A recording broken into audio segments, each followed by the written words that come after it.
You are listening to Unplugged, a podcast from one of America's leading electric cooperatives. Now here's your host, Jacob Puckett. We're with Heidi Ragan, Watauga District Manager. So this is, I'm trying to do my math, Heidi. I think this is part 5, maybe 4. Okay. I have to go back and see of our Hurricane Helene series. We're about to wrap this up, but one of the things that I wanted to do is talk to someone who coordinated so much behind the scenes things going on during this storm.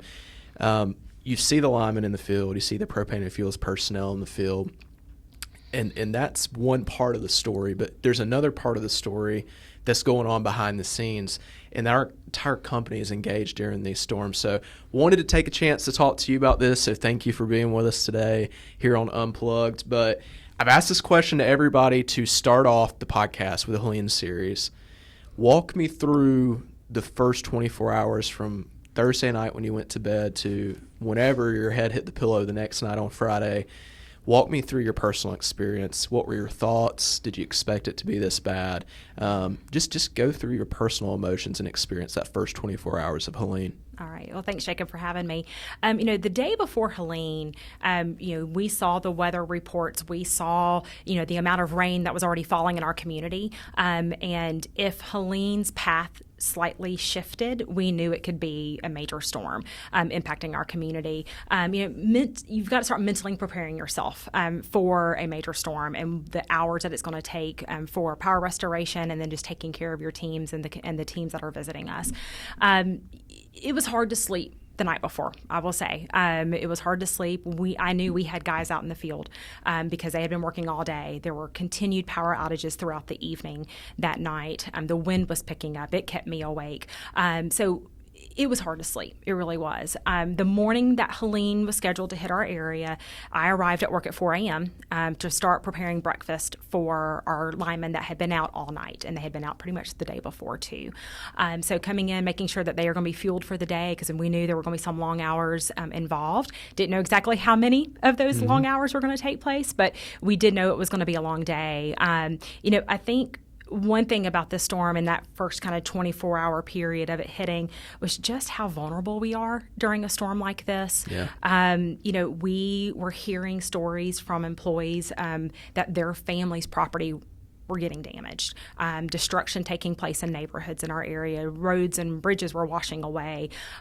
So there's a vulnerability there. And, personally, my family, I live on the western end of the county. The last I heard from my family that morning during the storm was about midday, and it was with a text message, a video of flooding happening at our house, and a message saying, "We're okay. Just wanted you to be aware of what's taking place." And that kind of, you just kind of, okay, they're good. Yes, there's flooding. But throughout the day, you continue to hear about roads washing away, continue to hear about roads collapsing and bridges collapsing. And then the communications piece. We literally had members of our community cut off from the rest of the community, and whether it was infrastructure reasons or communications, right? So worry starts to set in with your teammates for their families, because you're at work and you're in a safe spot and you're working hard to take care of everybody. But worry does start to set in. That evening, as I was starting to set up for the dinner service, I got word that my family was safe. And so that kind of brought a sense of peace for me to refocus fully back on the task at hand to be able to, power through the days that were ahead. It's, you kind of touched on this, it's surreal to be ground zero for a catastrophe. We in this industry have a lot of bad storms. We had one just a week or two ago, as we're recording this, we had an ice storm a week or two ago that was really bad. But, I don't want to say that's a run-of-the-mill storm, because it's not. It was a major storm, right. Absolutely major storm, that ice storm that hit Watauga and Ashe counties, especially in Allegheny. But at the end of the day, Helene is just on a completely different scale. It's the, you see it on the nightly news, and you're like, oh, geez, I feel bad for those people. Okay, you're those people now, And I can't imagine, especially in Watauga and Ashe and some of these places in the mountains and in the mountainous part of Caldwell County, for the folks who are living there trying to work through this, and you don't have a clue what is going on at home, your family, is everybody safe? We did lose communications. Right. I mean, cell phones were basically useless after lunchtime on that Friday for a couple of days anywhere. did you foresee this that Thursday night? Did you feel like the storm was going to be that bad, or did you kind of were surprised, or do you? I mean, I don't want to say surprised because we're all prepared, but I still think there's just a level of like, wow, I mean, we are having a North Carolina's Katrina right now. That's just a different scale. Right. Of understanding of how bad it's going to be. Well, again, the days leading up to Helene, our systems operations team, our leadership team did a fantastic job keeping us informed as to what could potentially happen. As we all joke about weather in the mountains, you don't know until it really hits what it's going to be like. So, the day of the storm, you're just seeing reports, you're hearing the reports coming in from the guys that are out in the field that are stopping back in to grab more material or their lunch to go back out, just kind of the devastation that took place in our area. I don't think anything could have prepared you for the amount of devastation and destruction that Helene caused in our communities, and especially to our system at Blue Ridge Energy. There's nothing that could prepare you for that. Yeah, I mean, I went out there, I think it was that Monday after the storm, and I was in Watauga. I mean, that's all I could capture in one day. And the way I remember it and described it when I got back that afternoon was, it's bad at best and apocalyptic at worst. And there was a lot more apocalyptic than there was bad. It was just insane. And I don't have to remind anybody listening to this what that was like. But for some folks, if you're outside of our area, or maybe you were in a lesser hard-hit area, it's just unimaginable where roads existed before there's just air. I mean, there's roads washed out, but I mean, we're talking like the entire bedrock, landscape, geography change, creeks moving 200 yards away from the original stream beds. I mean, just insane damage.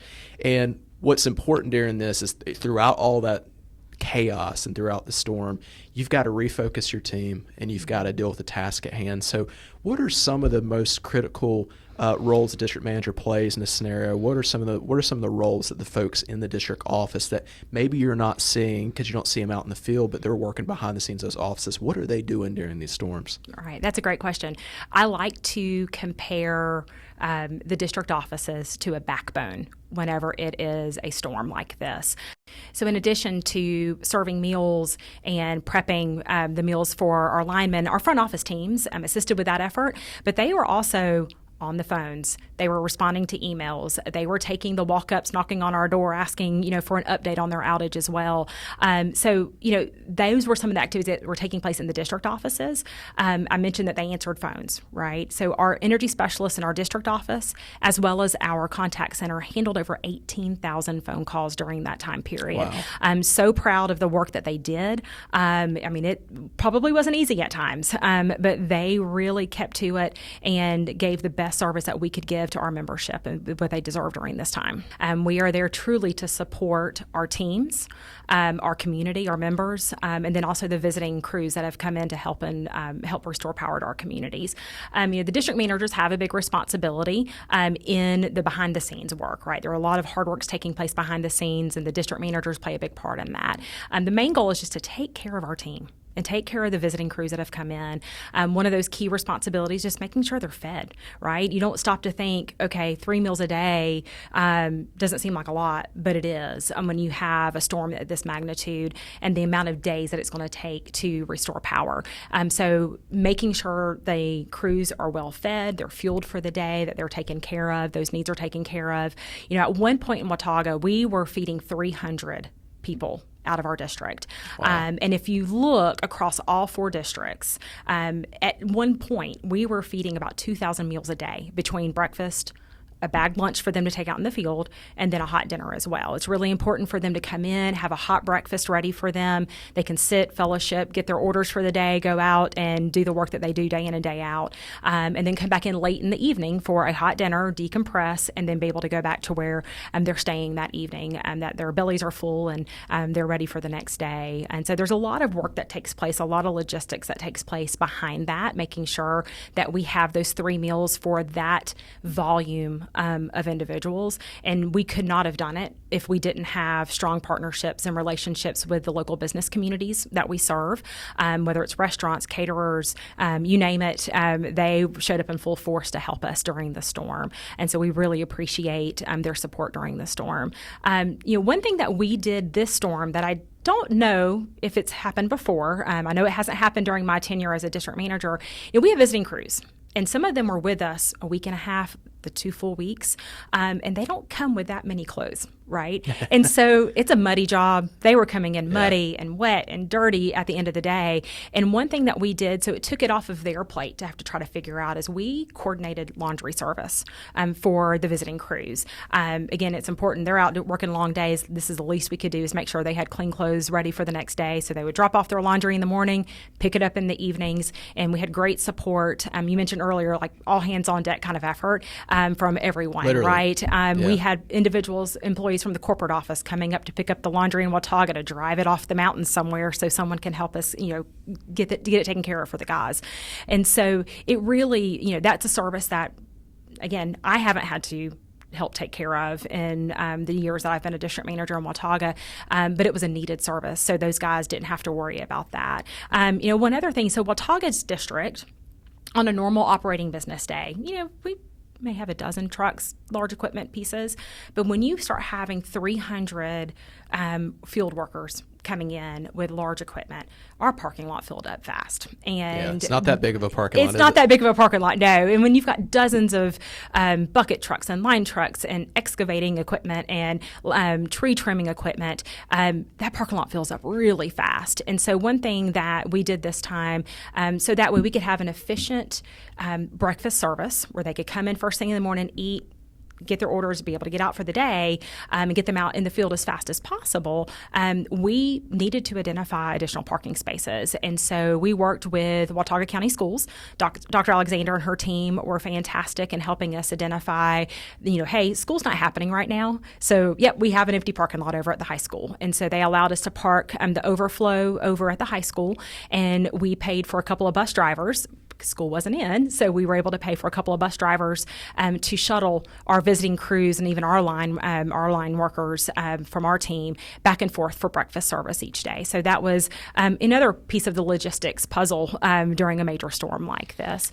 That's incredible. I'd heard that, but I hadn't gotten the full story on that yet. That really does speak to the community in the high country and just how everybody pulled together during this storm. Absolutely. What would you say is the most rewarding part of the process of getting everything restored with Helene? What do you think was the hardest part for you all? Wow. I'm going to start with the hardest first, because rewarding makes it all worth it, right? So the hardest part, I would say, are just those initial days, right? And the first few days of the storm, there's a lot of moving parts that have to be coordinated. You're learning of crews throughout the day that are about to show up from other areas of the state and the country. So you've got to, pivot and make sure they're welcomed. They've got food. Those logistics pieces for those crews as well. So it could be stressful. It could be exhausting at times. But I think, some of the most rewarding pieces of the storm was just, working with our teams. And as power was being restored, seeing that map turn from red to blue was amazing. And I know somebody's compared the outage map at one point to looking like a heart attack almost. And so it was nice and rewarding and kept you motivated to be able to keep powering through and keep doing the work that we were doing during that time. When you saw that map just kind of slowly, and quickly turn back to blue at times. Another rewarding part, we know we are blessed with with the best membership of any electric cooperative in this country. I would put them up against any other electric cooperative. But a rewarding part was in the evenings. Some of our visiting crews would come in. They'd be like, "Hey, Heidi, man, you all have the best members here. They're concerned about us. They're checking on us. They're offering food. They don't have power. They haven't had power in days, and we're being treated, just as nice as we hope that they treat your teams." And so that was a really nice, rewarding part, is to hear, that our membership cared and was taking care of our guys out there in the field as well. Just highlighting the fact, that we're part of something bigger. keeps you motivated to be able to keep, working through those long days, long nights, and just, continuing to work and keeping our focus on the goal, which was to restore power as quickly and as safely as possible for our members. Community is probably the most important piece of the puzzle in this storm. You saw folks rally together, businesses rally together, restaurants rally together, lodging, the healthcare system, schools, utilities. It despite the circumstances, that part of it was beautiful. What do you think this storm taught us about the high country community? And I know we can apply this pretty much, not just Watauga, but Caldwell, Ashe, Allegheny, anybody who dealt with this. I think we saw it across the board. What do you think we learned? That Helene highlighted the resilience and the strength of our community. It really did. Even in challenging times, people were finding ways to adapt. They were trying to stay positive. They were there to support one another. I love the Mr. Rogers quote about, I'm going to have to read this because I don't want to mess it up, but, look for helpers. You're always going to find people helping. And that's exactly what we saw during Helene. Whether it was the large team restoring power, it's not just about that, right? It's about the way the community rallied around one another to take care of each other.